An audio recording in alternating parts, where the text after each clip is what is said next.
ലേവ്യ പുസ്തകം 23 അധ്യായം. യഹോവ പിന്നെയും മോശയോട് അരുളിച്ചെയ്തത്, നീ ഇസ്രായേൽ മക്കളോട് പറയേണ്ടത്, എൻ്റെ ഉത്സവങ്ങൾ വിശുദ്ധ സഭായോഗം വിളിച്ചുകൂട്ടേണ്ട യഹോവയുടെ ഉത്സവങ്ങൾ ആവിത്. 6 ദിവസം വേല ചെയ്യണം. 7-ാം ദിവസം വിശുദ്ധ സഭായോഗം കൂടേണ്ടതിന് സ്വസ്ഥതയ്ക്കുള്ള ശബ്ബത്ത്.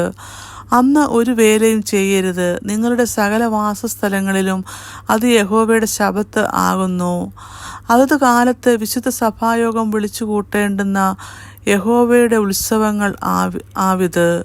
1-ാം മാസം 14-ാം തീയതി സന്ധ്യാസമയത്ത് യഹോവയുടെ പെസഹ. ആ മാസം 15-ാം തീയതി യഹോവയ്ക്ക് പുളിപ്പില്ലാത്ത അപ്പത്തിൻ്റെ പെരുന്നാൾ. 7 ദിവസം പുളിപ്പില്ലാത്ത അപ്പം തിന്നേണം. 1-ാം ദിവസം നിങ്ങൾക്ക് വിശുദ്ധ സഭായോഗം ഉണ്ടാകേണം.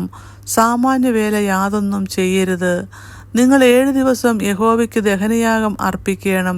7-ാം ദിവസം വിശുദ്ധ സഭായോഗം. അന്ന് സാമാന്യ വേല യാതൊന്നും ചെയ്യരുത്.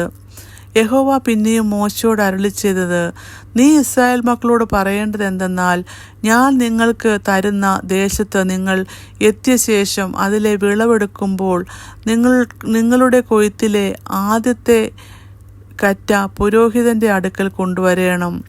നിങ്ങൾക്ക് പ്രസാദം ലഭിക്കേണ്ടതിന് അവൻ ആ കറ്റ യഹോവയുടെ സന്നിധിയിൽ നീരാഞ്ജനം ചെയ്യണം. ശബ്ബത്തിൻ്റെ പിറ്റേനാൾ പുരോഹിതൻ അത് നീരാജനം ചെയ്യണം.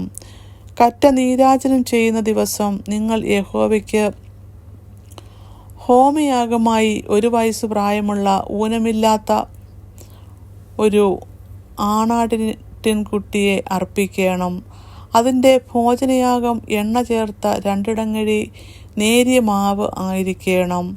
അത് യഹോവയ്ക്ക് സൗരഭ്യവാസനയുള്ള ദഹനയാഗം. അതിൻ്റെ പാനീയയാഗം 1 നാഴി വീഞ്ഞ് ആയിരിക്കണം. നിങ്ങളുടെ ദൈവത്തിന് വഴിപാട് കൊണ്ടുവരുന്ന ദിവസം വരെ നിങ്ങൾ അപ്പമാകട്ടെ മലരാകട്ടെ കതിരാകട്ടെ തിന്നരുത്. നിങ്ങളുടെ സകല വാസസ്ഥലങ്ങളിലും ഇത് തലമുറയായി നിങ്ങൾക്ക് എന്നേക്കുമുള്ള ചട്ടമായിരിക്കണം. ശബ്ബത്തിൻ്റെ പിറ്റേനാൾ മുതൽ നിങ്ങൾ നീരാജനത്തിന് കറ്റ കൊണ്ടുവന്ന ദിവസം മുതൽ തന്നെ എണ്ണി 7 ശബ്ബത്ത് തികയ്ക്കണം.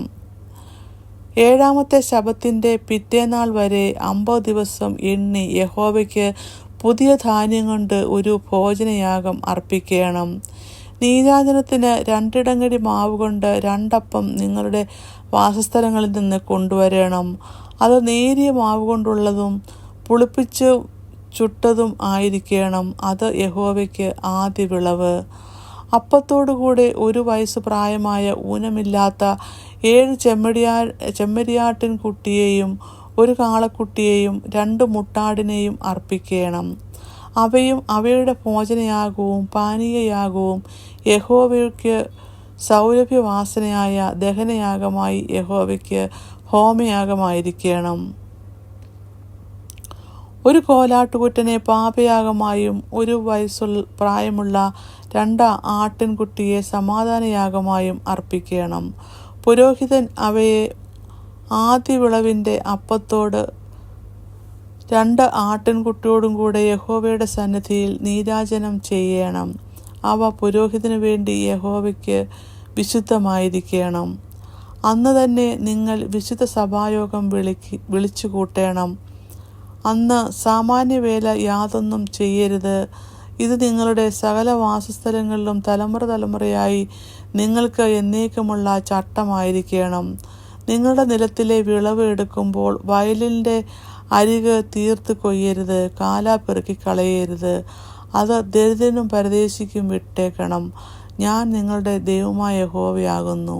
യഹോവ പിന്നെയും മോശയോട് അരുളിച്ചെയ്തത്, നീ ഇസ്രായേൽ മക്കളോട് പറയേണ്ടത് എന്തെന്നാൽ, 7-ാം മാസം 1-ാം തീയതി നിങ്ങൾക്ക് കാഹളധ്വനിയുടെ ജ്ഞാപകവും വിശുദ്ധ സഭായോഗവുമുള്ള സ്വസ്ഥ ദിവസമായിരിക്കണം.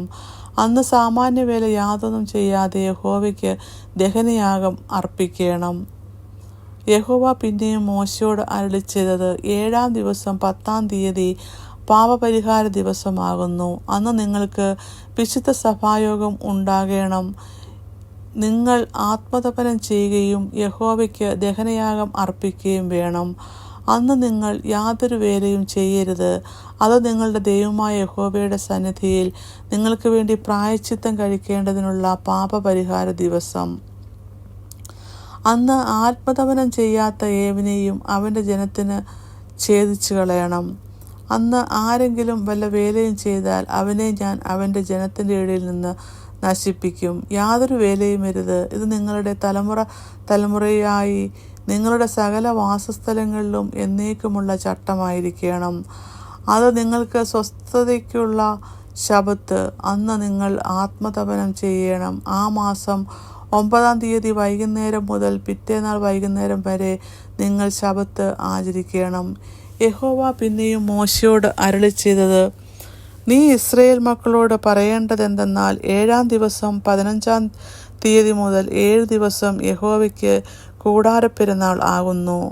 1-ാം ദിവസത്തിൽ വിശുദ്ധ സഭായോഗം ഉണ്ടായിരിക്കണം. അന്ന് സാമാന്യവേല യാതൊന്നും ചെയ്യരുത്. 7 ദിവസം യഹോവയ്ക്ക് ദഹനയാഗം അർപ്പിക്കണം.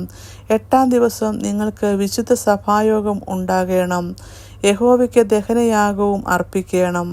അന്ന് അന്ത്യസഭായോഗം. സാമാന്യവേല യാതൊന്നും ചെയ്യരുത്.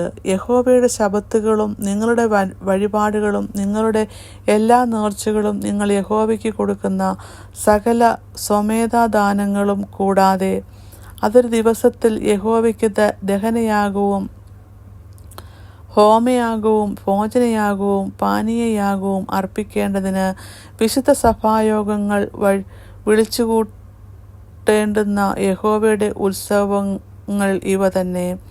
ഭൂമിയുടെ ഫലം ശേഖരിച്ച ശേഷം 7-ാം ദിവസം 14-ാം തീയതി യഹോവയ്ക്ക് 7 ദിവസം ഉത്സവം ആചരിക്കണം. ആദ്യ ദിവസം വിശുദ്ധ സ്വസ്ഥത, 8-ാം ദിവസം വിശുദ്ധ സ്വസ്ഥത. ആദ്യ ദിവസം ഭംഗിയുള്ള വൃക്ഷങ്ങളുടെ ഫലവും ഈത്തപ്പനയുടെയും കുരുത്തോലകളാലും തഴച്ചിരിക്കുന്ന വൃക്ഷങ്ങളുടെ കൊമ്പും ആറ്റലരിയും എടുത്ത് കൊണ്ട് നിങ്ങളുടെ ദൈവമായ യഹോവയുടെ സന്നിധിയിൽ 7 ദിവസം സന്തോഷിക്കണം. സംവത്സരം തോറും 7 ദിവസം യഹോവയ്ക്ക് ഈ ഉത്സവം ആചരിക്കണം. ഇത് തലമുറയായി നിങ്ങൾക്ക് എന്നേക്കുമുള്ള ചട്ടം. 7-ാം മാസത്തിൽ അത് ആചരിക്കണം. ഞാൻ ഇസ്രായേൽ മക്കളെ മിസ്രയീം ദേശത്തു നിന്ന് കൊണ്ടുവന്നപ്പോൾ അവരെ കൂടാരങ്ങളിൽ പാർപ്പിച്ചുവെന്ന് നിങ്ങളുടെ സന്തതികൾ അറിയുവാൻ നിങ്ങൾ 7 ദിവസം കൂടാരങ്ങളിൽ പാർക്കണം. ഇസ്രായേലിൽ സ്വദേശികളൊക്കെയും കൂടാരത്തിൽ പാർക്കണം. ഞാൻ നിങ്ങളുടെ ദൈവമായ യഹോവയാകുന്നു. അങ്ങനെ മോശ യഹോവയുടെ ഉത്സവങ്ങളെ ഇസ്രായേൽ മക്കളോട് അറിയിച്ചു. ഇങ്ങനെ 23-ാം അധ്യായം അവസാനിക്കുന്നു.